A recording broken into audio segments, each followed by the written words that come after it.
137 करोड़ की आबादी वाला हमारा भारत दुनिया का दूसरा सबसे बड़ा जनसंख्या वाला देश है। इस बड़ी आबादी का एक बड़ा हिस्सा असंगठित क्षेत्र में दिन रात मेहनत करता है।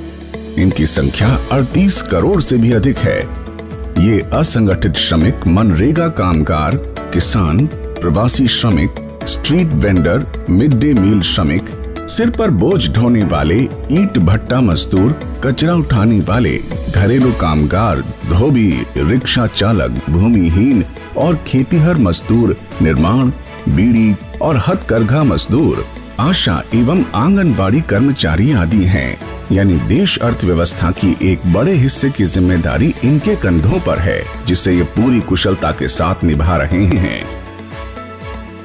हमें इस बात का गर्व है कि हम एक आर्थिक महाशक्ति बनने जा रहे हैं और इस मकाम को हासिल करने में इनका बहुत बड़ा योगदान है।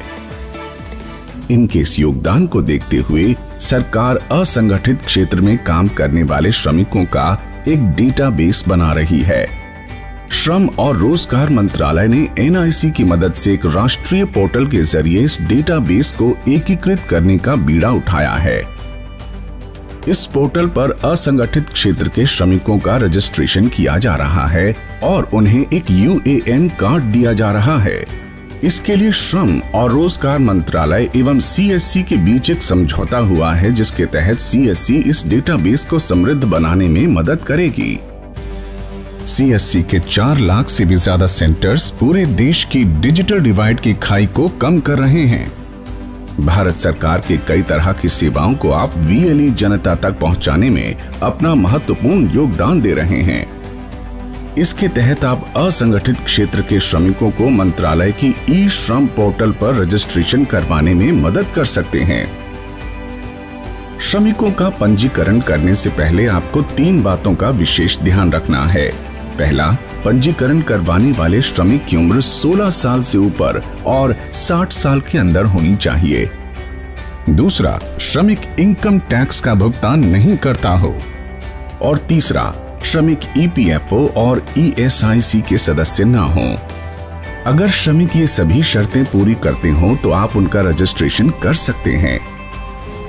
इसकी शुरुआत करते हुए सबसे पहले आप CSC के डिजिटल सेवा पोर्टल पर जाएं। लॉगिन करके वहां ई-श्रम सर्विस सर्च करें। यहां आप ई-श्रम के पेज पर रजिस्ट्रेशन थ्रू CSC डिजिटल सेवा पर क्लिक करें। इससे आप अपनी ई-श्रम के डैशबोर्ड पर आ जाएंगे। यहां आपको अब तक हुए रजिस्ट्रेशन की पूरी समरी दिखाई देगी। अब श्रमिक को रजिस्ट्रेशन करने के लिए न्यू UW को चुनें। श्रमिक से उनका मोबाइल नंबर पूछें, कैप्चा कोड भरें। पंजीकरण के लिए EPFO और ESIC के मेंबर न होने की घोषणा नो ऑप्शन को चुनकर करें। इसके बाद सेंड OTP पर क्लिक करें। श्रमिक के मोबाइल पर एक OTP आएगा, उसे भरकर वैलिडेट करें। वैलिडेट करते ही श्रमिक का आधार नंबर पूछा जाएगा। आप श्रमिक से उनका आधार नंबर लेकर उनकी आधार संख्या भरें। eKYC के लिए आप श्रमिक की फिंगरप्रिंट, आंखों की आइरिस या फिर OTP में से किसी भी एक विकल्प को चुनकर सबमिट करें। यहां मान लेते हैं कि आप फिंगरप्रिंट का विकल्प चुनते हैं, तो अब आपको अपने स्कैनर पर श्रमिक की फिंगरप्रिंट लेनी होगी। श्रमिक की फिंगरप्रिंट मैच होते ही आप उसे वैलिडेट करें। इससे आधार में पहले से दर्ज सभी जरूरी बेसिक जानकारी का डेटा अपने आप सिंक हो जाएगा। आपकी स्क्रीन पर श्रमिक की आधार eKYC संबंधी जानकारी दिखाई देगी। इसके बाद इस प्रोसेस के 5 चरण हैं, जिन्हें आपको फॉलो करना है। इसमें सबसे पहला पर्सनल इंफॉर्मेशन है। पर्सनल इंफॉर्मेशन पर क्लिक करें और श्रमिक से पूछते हुए सभी जानकारी भरते चलें। सेव एंड कंटिन्यू पर क्लिक करें। इससे आप दूसरे चरण यानी एड्रेस पेज पर पहुंच जाएंगे। यहाँ आप श्रमिक का स्थायी और वर्तमान पता भरें।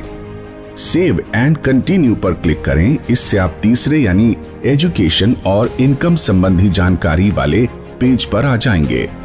यहाँ आप श्रमिक की शैक्षणिक योग्यता और मासिक आय का विवरण श्रमिक से पूछकर भरें। यहाँ आपको श्रमिक की शैक्षणिक सर्टिफिकेट और इनकम सर्टिफिकेट लगाना जरूरी नहीं है। सेव एंड कंटिन्यू पर क्लिक करें। अब आप चौथे चरण यानी ऑक्यूपेशन मतलब श्रमिक के पेशा और स्किल वाले पेज पर आ जाएंगे।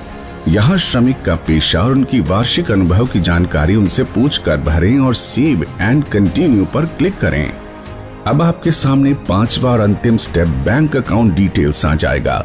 इसमें ये पोर्टल श्रमिक के उस बैंक अकाउंट को अपने आप ऑनलाइन वेरीफाई कर लेगा जिससे श्रमिक का आधार नंबर जुड़ा हुआ है। इसका मतलब अगर श्रमिक के आधार के साथ बैंक अकाउंट जुड़ा हुआ है तो आपको उनसे बैंक अकाउंट विवरण लेने की आवश्यकता नहीं है। यहाँ सेव और कंटिन्यू पर क्लिक करते ही आपको ये पोर्टल प्रीव्यू प्रोफाइल या सेल्फ डिक्लेरेशन के अंतिम पड़ाव पर ले जाएगा। यहाँ अब तक भरी गई सभी जानकारी आपको एक ही पेज पर दिखाई देगी जिसे आप एक अंतिम बार देख सकते हैं। फाइनल सबमिट करने से ठीक पहले आपको श्रमिक से अंतिम सहमति लेनी है, जिसका मतलब ये होगा कि श्रमिक द्वारा दी जा रही सभी जानकारियां और विवरण सही हैं। अगर ये सभी जानकारी सही है तो आप फाइनल सबमिट पर क्लिक करें। इसे करते ही श्रमिक के मोबाइल पर एक OTP आएगा। आप श्रमिक से इस OTP को लेकर भरें। इसका मतलब श्रमिक ने इस पूरी प्रक्रिया के लिए अपनी सहमति स्वयं दी है। सबमिट करते ही स्क्रीन पर श्रमिक का असंगठित श्रमिक UAN कार्ड चमक उठेगा। आप इस कार्ड की एक साधारण प्रिंट निकालकर तत्काल श्रमिक को दे दें। इस UAN कार्ड पर श्रमिक का नाम, उनके पिता का नाम, श्रमिक की जन्म तिथि, जेंडर, व्यवसाय, वर्तमान पता, मोबाइल नंबर, आधार नंबर और 12 अंकों का खास UAN कार्ड नंबर दिखाई देगा। इस पूरी प्रक्रिया में आप श्रमिक संबंधी जानकारी सावधानी पूर्वक भरें। डेटा की एंट्री करने के दौरान किसी भी प्रकार की जल्दबाजी या लापरवाही न करें। आप श्रमिक को ये जरूर बताएं कि ये पूरी सुविधा और कार्ड एकदम मुफ्त है। साथ ही इस कार्ड के साथ श्रमिक को 1 साल तक के लिए PM सुरक्षा बीमा योजना का लाभ बिना किसी अतिरिक्त खर्च के मिलेगा। प्रत्येक रजिस्ट्रेशन के लिए श्रम एवं रोजगार मंत्रालय CSC SPV को 20 रुपए देगा। आप VLE बंधुओं को आपकी पारिश्रमिक आपके CSC वॉलेट में मिलेगी। अगर आप VLE बंधु स्वयं भी रजिस्ट्रेशन की सभी शर्तें पूरी करते हो तो आप अपना रजिस्ट्रेशन ई-श्रम पोर्टल पर कर सकते हैं। रजिस्ट्रेशन संबंधी किसी भी तरह की जानकारी, पूछताछ या फीडबैक के लिए आप CSC SPV को ईमेल कर सकते हैं। CSC SPV की ईमेल ID है ishram@digmail.in। आइए CSC के हम सभी VLE बंधु इस महत्वपूर्ण कार्य से जुड़ें और ज्यादा से ज्यादा संख्या में श्रमिकों का रजिस्ट्रेशन करके इस डेटाबेस को समृद्ध करें। पात्र श्रमिकों के हितों की रक्षा करने के लिए श्रम एवं रोजगार मंत्रालय की मदद करें।